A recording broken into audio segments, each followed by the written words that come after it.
A dog barking at a pregnant woman isn't exactly a headline, but in the quiet town of Elbridge, it was enough to start whispers. When the police finally uncovered the truth, it was already far too late. Marlo stood outside the corner pharmacy, her breath fogging in the cold winter air, her coat stretched tight around her pregnant belly.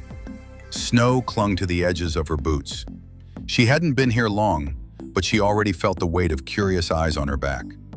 And then there was the dog. Bishop. He was scruffy, his left ear torn, and fur matted from a lifetime on the streets. But his eyes, they were too alert, too focused. He barked at no one but her, and never out of fear. It felt like warning. Marlo didn't know why he followed her or why she let him. All she knew was that every time she tried to leave town, something stopped her. A flat tire, a road closure, the weather. It was as if something or someone wanted her to stay. But she wasn't crazy. At least that's what she kept telling herself. Elbridge was the kind of town where secrets rotted slowly beneath picket fences. Marlo had rented a room above the shuttered bakery, using cash, no questions asked. She spent her nights awake, staring at the ceiling, hands on her belly, feeling the baby kick like a clock winding tighter. In the floorboard beneath her bed, she found a box. A rusted tin, wrapped in twine. Inside, old files, stamped with a government seal, scribbled with one word across the top.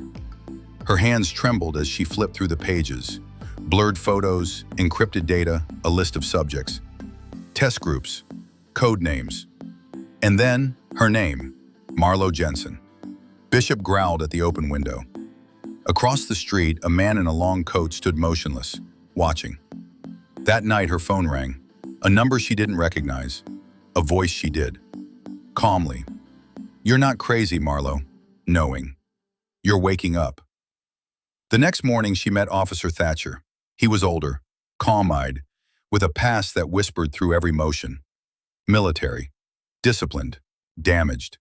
He saw something in her he couldn't explain. Something familiar. Marlo's presence stirred memories in him that weren't his own. Dreams. Static. Codes. Together they started pulling at the thread. Project Helix. A DARPA-funded black project. Synthetic memory integration.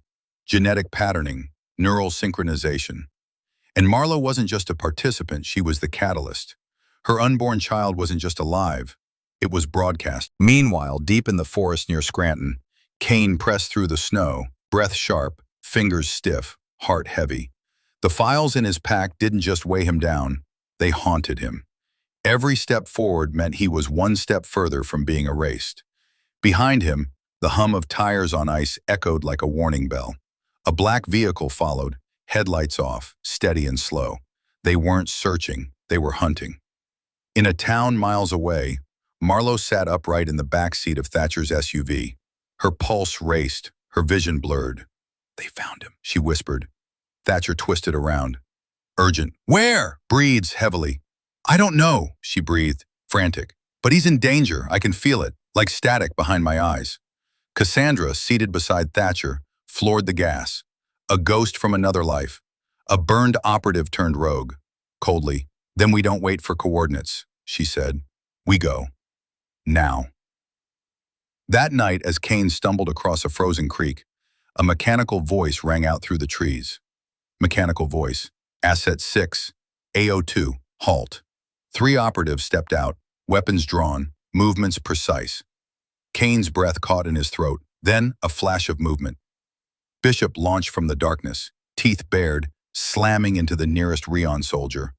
Marlo appeared behind him, moving like lightning, dragging Kane behind a fallen trunk as bullets lit up the night. "Gasp, you're real," Kane gasped. Fiercely, "I've seen you for years," she replied. "You're not insane, you're awakened." Thatcher and Cassandra opened fire from above, covering them as the Rion agents retreated. When the chaos cleared, the forest exhaled, hushed again. Kane stared at Marlo. Shaken. "How did you find me?" Softly, "I didn't," she said. "We found each other." An unspoken current passed between them, something deeper than memory, like a song you'd never heard but somehow knew. Back in the SUV, Kane pored over the files, neurolinks, genetic echoes, cross-bonded data between subjects. He wasn't just similar to Marlowe, he was engineered with her. The second successful Helix subject. Cassandra stared at the two of them. Serious. There were 5, you're 2. That means 3 are still out there. Rion won't stop, not now.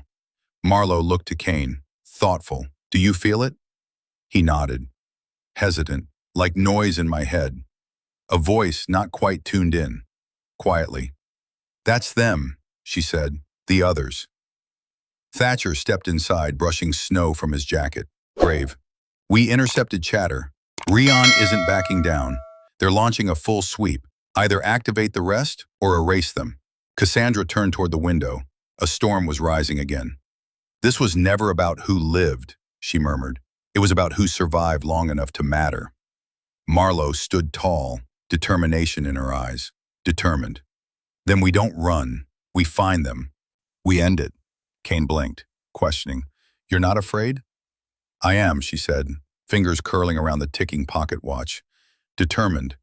But fear isn't a stop sign. It's a signal. Time to act. They were made to obey. But now, they chose to fight.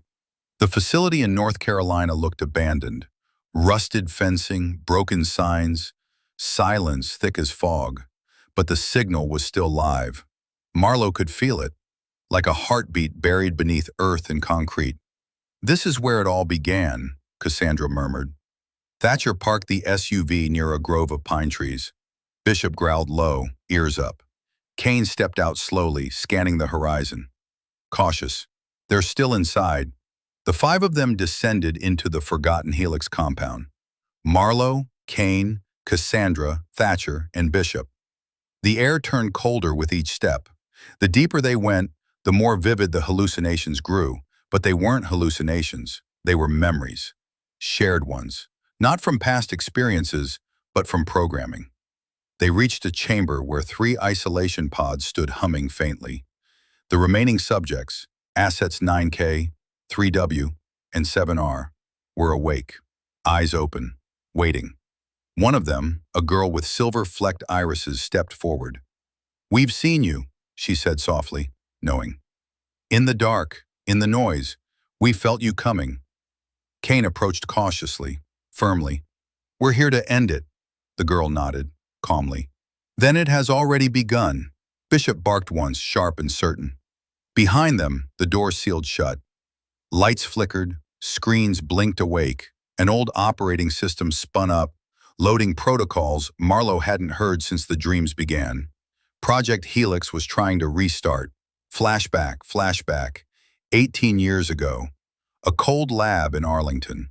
Rows of incubators. Men and women in surgical masks. A baby cries, but not like any normal baby. Her vitals flicker with irregular rhythms.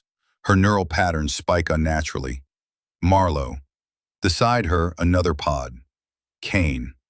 The man in the white coat, Director Hollis, speaks into a recorder, clinical. Subjects 2 and 6 are showing bonding activity even in stasis. Neural networks are synchronizing despite physical separation. This wasn't anticipated, it's thoughtful. Evolving. Anxiously, another voice, anxious. What happens if they wake up? Hollis replies gravely. Then we no longer control the outcome. We just witness it. A woman's voice, distant but firm. Marlowe's mother whispers through the observation glass, firmly. You weren't made to obey. You were made to choose. Flashback ends. In the central control room, Cassandra inserts a black drive, a digital kill switch. Determined. This shuts down every Helix server globally. Memory vaults, activation keys, neural links, gone. Marlowe hesitates. Drones hum overhead. The facility is surrounded. Thatcher arms himself, back to the wall. We hold them long enough, that's all. Kane turns to Marlowe. Are you ready? She presses the button. Silence, then a low, rising tone. The lights die. The hum in their heads vanishes. The Helix program, everything that defined them, tracked them, controlled them, goes dark, forever. The facility begins to collapse behind them, stone and steel giving way to earth. The survivors, Marlowe, Kane, the three awakened subjects, Cassandra, Thatcher, and Bishop, stand in the light of a new day. No more assets, no more codes, just people. Kane exhales, looking back. It's over. Marlowe shakes her head. No, it's just beginning. We're not hiding anymore, she says. We'll find the others. The ones lost, the ones scared. We'll give them what Helix never did. Choice. She opens her palm. The pocket watch ticks steadily. A voice, faint but real, echoes in her mind. Her mother again. You were never broken, Marlowe. You were unfinished. Marlowe smiles as the wind brushes her face. Free. Finally, truly, free.